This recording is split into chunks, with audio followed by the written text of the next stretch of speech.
डरकर भाग गया दाऊद इब्राहिम।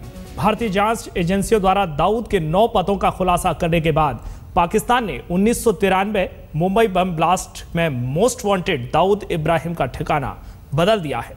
आज तक को मिली जानकारी के मुताबिक दाऊद को मूरी नामक जगह पर छिपा कर रखा गया है।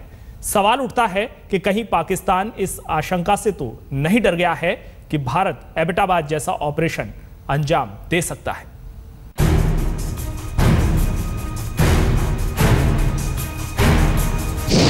भारत के सबूतों से डर गया पाकिस्तान। पाकिस्तान ने बदला दाऊद का ठिकाना। आईएसआई और सेना के गढ़ में छिपा है Dawood. 1993 Mumbai serial bomb blast के आरोपी दाऊद इब्राहिम पर भारत के सबूतों से डर गया पाकिस्तान। भारत से राष्ट्रीय सुरक्षा सलाहकार यानी एनएसए स्तर की बातचीत से पीछे हटने के बाद खबर है कि पाकिस्तान ने दाऊद का ठिकाना बदल दिया है।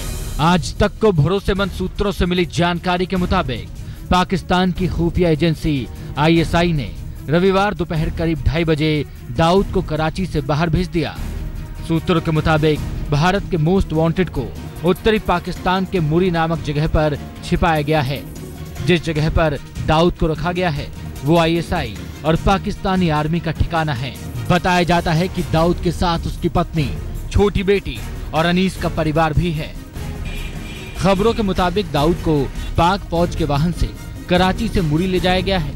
पाकिस्तान के अधिकारियों ने दाऊद का टेलीफोन नंबर काट दिया है और दाऊद का कराची स्थित घर सूना पड़ा हुआ है। गौरतलब है कि भारत की जांच एजेंसियों ने पाकिस्तान में दाऊद के 9 ठिकानों का पता मिलने का खुलासा किया था। जरा गौर कीजिए इन पतों पर। पाकिस्तान में दाऊद इब्राहिम का पहला ठिकाना कराची शहर के क्लिफ्टन में अब्दुल्ला शाह गाजी की दरगाह के पास मोइन पैलेस है। दाऊद का दूसरा ठिकाना कराची में डिफेंस हाउसिंग एरिया के 5वें फेज में 6/A खयाबान तंजीम है। मुंबई बम धमाकों के गुनहगार का तीसरा ठिकाना इस्लामाबाद से 20 किलोमीटर दूर इस्लामाबाद मुरी रोड पर भोबान पहाड़ी पर बना आईएसआई का सेफ हाउस है। दाऊद का चौथा ठिकाना है इस्लामाबाद के मारगाला रोड की गली नंबर 22 में मकान नंबर 29। दाऊद का 5वां ठिकाना है कराची की आमिर खान रोड पर ब्लॉक नंबर 7 की सीपी बाजार सोसाइटी में मकान नंबर 17। दाऊद का 6ठा ठिकाना है कराची में डीएचए एक्सटेंशन के फेज 5 में 30वीं गली। 7वां ठिकाना है कराची में अब्दुल्ला शाह गाजी साहब की मजार के पास। 8वां ठिकाना है कराची के क्लिफ्टन में तलवार एरिया के परदेसी हाउस 3 के पास मेहरान चौक का 8वां फ्लोर। और 9वां ठिकाना है कराची के नूरियाबाद पहाड़ी इलाके में पैलेशियल बंगलो। दाऊद के ये 9 पते पाकिस्तानी झूठ की धज्जियां उड़ा रहे हैं। भारत पहले से कहता रहा है कि दाऊद कराची में आईएसआई की कड़ी निगरानी के बीच डिफेंस एरिया सहित कई जगहों पर रहता है।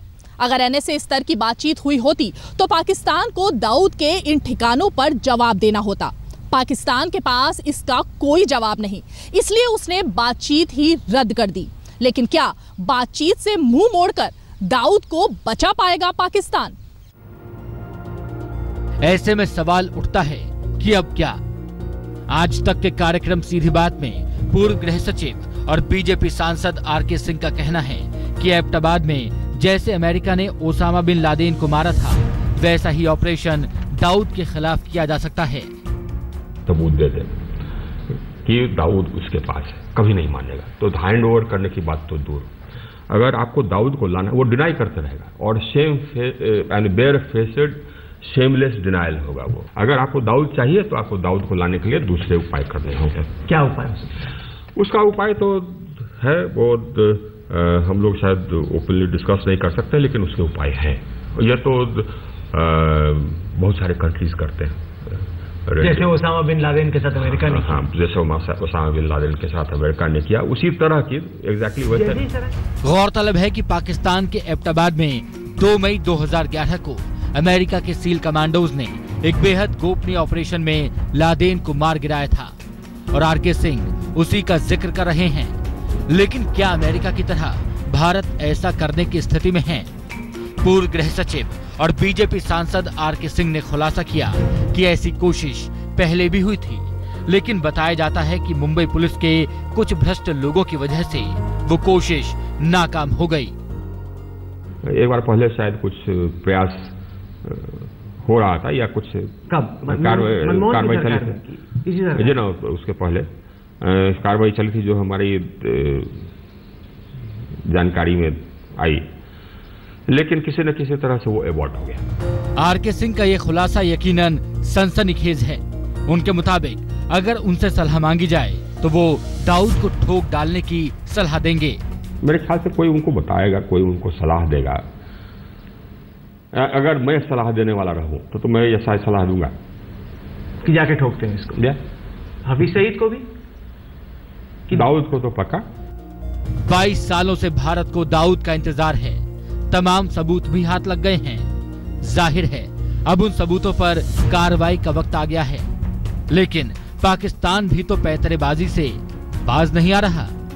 दिल्ली से राहुल कंवल और मंजीत सिंह नेगी के साथ आज तक ब्यूरो।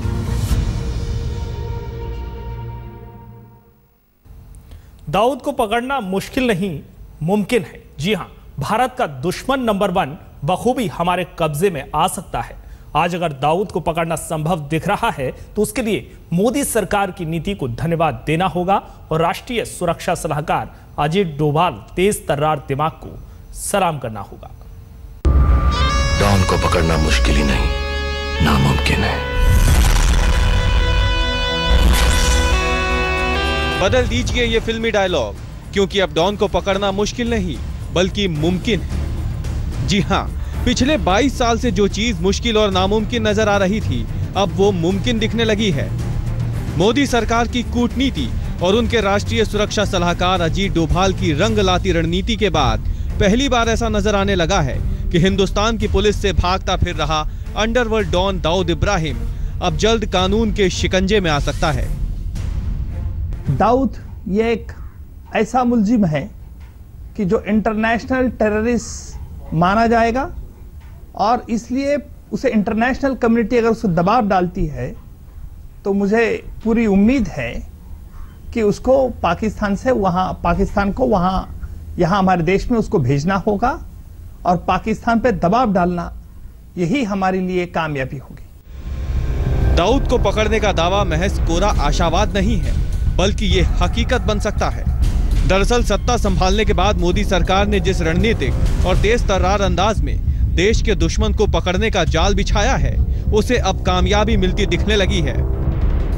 दाऊद को पकड़ना मुश्किल नहीं बल्कि मुमकिन है और इस मिशन को कामयाब करने का जिम्मा उठाया है राष्ट्रीय सुरक्षा सलाहकार अजीत डोभाल ने।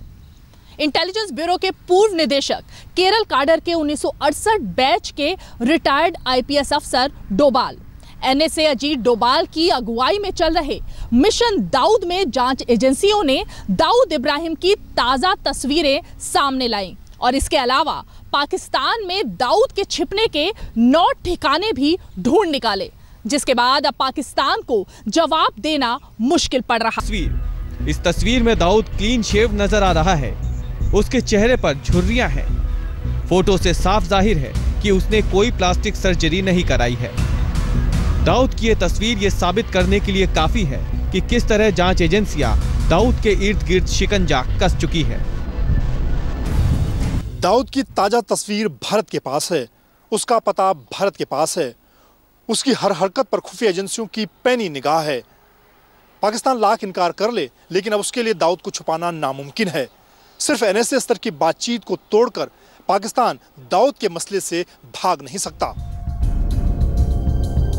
रीमा पाराशर के साथ मंजीत सिंह नेगी, दिल्ली, आज तक। प्रधानमंत्री नरेंद्र मोदी की यूएई यात्रा इस दिशा में बड़ा अहम कदम साबित हुई, जहां दाऊद का कच्चा चिट्ठा खोलकर रख दिया गया। साथ ही आतंक के खिलाफ सामूहिक लड़ाई में यूएई ने भारत की मदद का भरोसा भी दिया।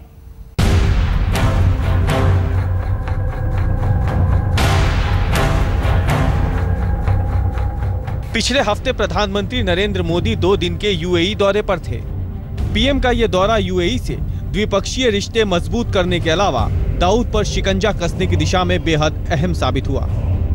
यूएई के इस दौरे में पीएम के साथ राष्ट्रीय सुरक्षा सलाहकार अजीत डोभाल भी गए थे।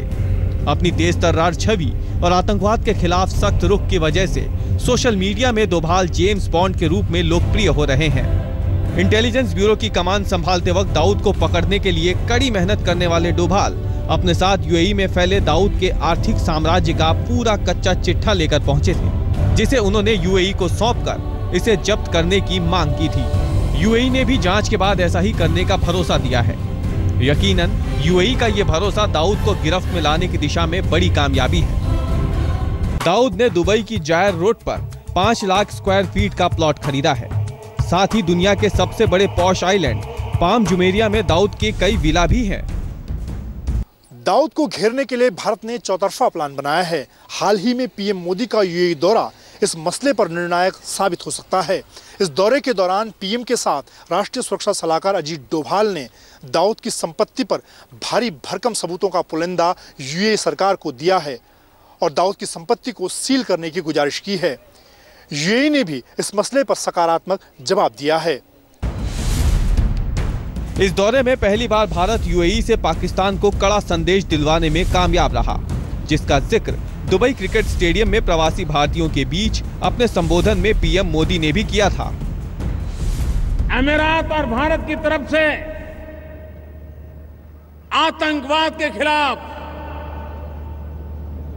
2 टूक शब्दों में बिना लाग लपेट और किसी की परवाह किए बिना साफ साफ शब्दों में संकेत दे दिए गए।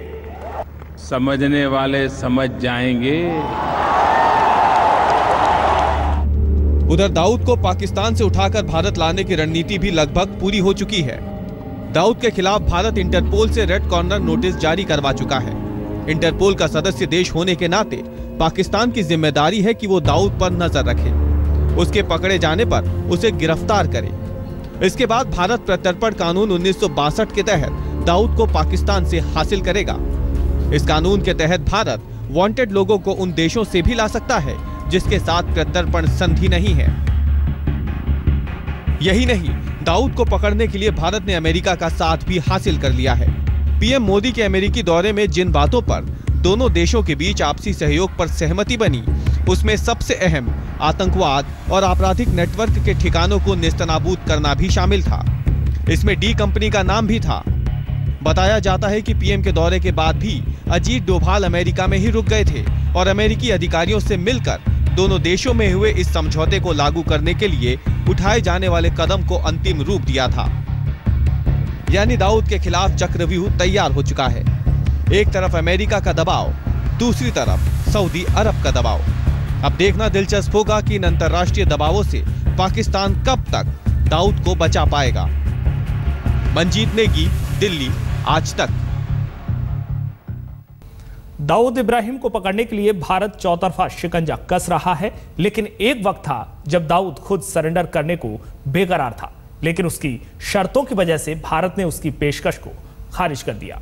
क्या था यह मामला, देखिए पूरी ये रिपोर्ट। जिस दाऊद को शिकंजे में लेने का भारत को इंतजार है, खबर है कि 2 साल पहले उसी दाऊद ने सरेंडर करने की ख्वाहिश जताई थी। शकील के मुताबिक 1993 में दाऊद ने भारत वापसी के लिए ऑफर किया था। शकील के मुताबिक इस बाबत सीनियर वकील राम जेठमलानी से संपर्क किया गया था। राम जेठमलानी ने दाऊद की वापसी की इच्छा की बात यूपीए सरकार तक पहुंचाई, लेकिन महाराष्ट्र के तत्कालीन सीएम शरद पवार और यूपीए सरकार ने दाऊद की शर्त मानने से इनकार कर दिया। Dawood offered to come to India. I was in London when Dawood contacted me on the phone. He came to know that I am in London. He was in London. He said, "Sir, I am willing to come to India, but please don't beat me. I am prepared to face the trial." I said, "Are you sure? You swear by Quran that you want to come?" He said, "Sir, proof of the pudding is in there. Tell me that these are the conditions. You assure me I will come." I communicated this to Sharad Pawar, who was the Chief Minister of Maharashtra at that time. हालांकि जैसे ही ये report छपी, तत्कालीन गृह मंत्री सुशील कुमार शिंदे ने इससे इनकार कर दिया, लेकिन शरद पवार ने माना कि ऐसा ऑफर आया था। जो कह रहा हूँ वो सही है, हमारे पास कोई इंफॉर्मेशन नहीं थी। जाहिर है दाऊद को पकड़ने का एक मौका सरकार ने गंवा दिया। क्या अब सबूत हासिल करने के बाद देश के दुश्मन को पकड़ने का नया मौका बना पाएगा भारत? आज तक ब्यूरो।